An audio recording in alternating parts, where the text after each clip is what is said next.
Selamat siang Bu, saya ingin memperkenalkan diri saya. Nama saya adalah Siri Lusfi Fiana Purba. Saya dengan NIM 0320210888. Saya dari kelas 01B. Di sini saya akan membuat video tentang anatomi dan fisiologi sistem kardiovaskuler. Sistem kardiovaskuler merupakan suatu sistem organ untuk memindahkan zat menuju sel-sel dalam tubuh manusia. Sistem kardiovaskuler terdiri dari jantung dan pembuluh darah. Sekarang saya akan membahas yang pertama adalah jantung. Jantung adalah pompa berotot di dalam dada yang bekerja untuk terus-menerus tanpa henti memompa darah ke seluruh tubuh. Bagian kanan dan bagian kiri jantung masing-masing memiliki ruang sebelah atas atau atrium yang mengumpulkan darah dan ruang sebelah bawah atau vertikal yang mengeluarkan darah. Agar dapat mengalir dalam suatu arah, maka vertikal memiliki suatu kutub pada jalan masuk dan keluarnya kutub pada keluar masuk. Anatomi jantung yang pertama adalah anterium dextra. Dapat kita lihat pada gambar ini. Ini adalah bagian anterium dextra. Anterium dextra atau disebut dengan serambi, lapisan ini dinding yang sangat tipis, rata-rata 2 mm. Terletak agak ke dalam dibandingkan ventricle destra yang anterium sinistra. Yang kedua adalah ventricle destra. Dapat kita lihat pada gambar di sini. Inilah bagiannya. Ini teman. Ventricle destra memiliki lapisan dinding yang tebal 4-5 mm. Ventricle destra ini berbentuk bulan seperti bulan sabit atau setengah bulatan. Bentuk bulan sabit atau setengah bulatan ini juga merupakan akibat dari tekanan vertikal sinistra yang lebih besar daripada tekanan dibandingkan destra. 3. Anterium sinistra. Dapat kita lihat dalam gambar di sini. Inilah bagian anterium sinistra, teman-teman.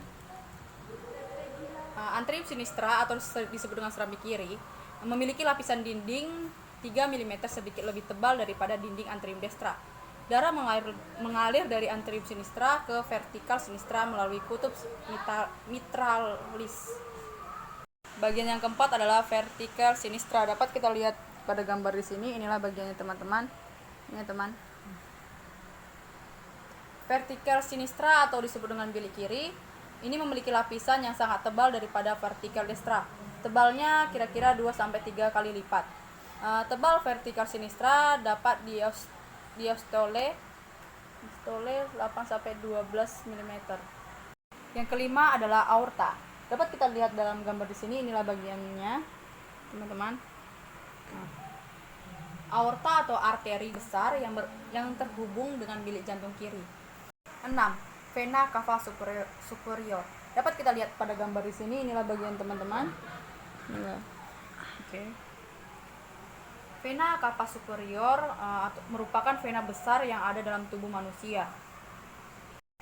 Yang ketujuh adalah vena cava inferior.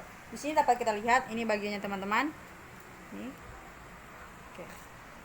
Ini merupakan vena yang besar dalam tubuh manusia. 8 adalah anteriovertikular. Ini bagian kanan. Dapat kita lihat pada gambar di sini ya, teman-teman. Ini adalah katup yang terletak di antara anterium kanan dan vertikal kanan. Yang kesembilan adalah katup mitral bagian sebelah kiri. Dapat kita lihat bagian di sini, teman. Ini gambarnya. Ini adalah katup yang terletak di antara anterium kiri dan vertikal kiri. Setelah dari jantung, kita masuk ke bagian yang kedua adalah pembuluh darah. Pembuluh darah merupakan bagian dari sistem sirkulasi tubuh manusia. Darah adalah cairan jaringan tubuh yang fungsi utamanya untuk mengangkut oksigen yang diperlukan oleh sel-sel di seluruh tubuh. Darah terdiri dari atas plasma darah 55% dan sel-sel darah 45% yang terdiri dari atas sel darah merah atau eritrosit. Sel darah putih adalah leukosit. Keping-keping darah atau trombosit. Plasma merupakan komponen terbesar dalam darah. Adapun fisiologi katup pada jantung yang pertama adalah katup anteriovertikuler. Ini berfungsi untuk membuat darah cuma bisa mengalirkan dari anterium menuju pada vertikal. Yang kedua adalah katup mitral. Ini berfungsi untuk mencegah agar darah yang sudah ada pada vertikal kiri kembali pada anterium kiri. Adapun mekanisme peredaran darah manusia ialah Peredaran darah manusia terbagi menjadi dua bagian, yaitu sistem peredaran darah besar dan sistem peredaran darah kecil. Yang pertama adalah peredaran darah besar atau sirkulasi sistematik. Sirkulasi sistematik ini, metik ini merupakan sirkulasi darah yang mencakup seluruh tubuh.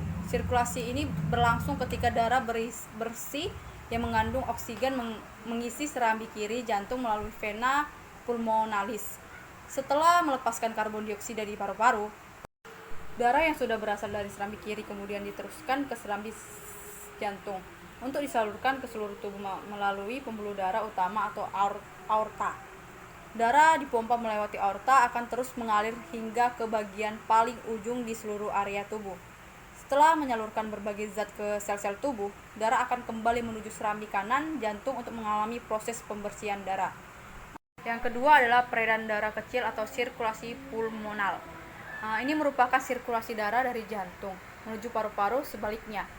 Sirkulasi ini berlangsung saat darah yang mengandung karbon dioksida dari sistem metabolisme tubuh kembali ke jantung melalui pembuluh vena besar atau vena cava.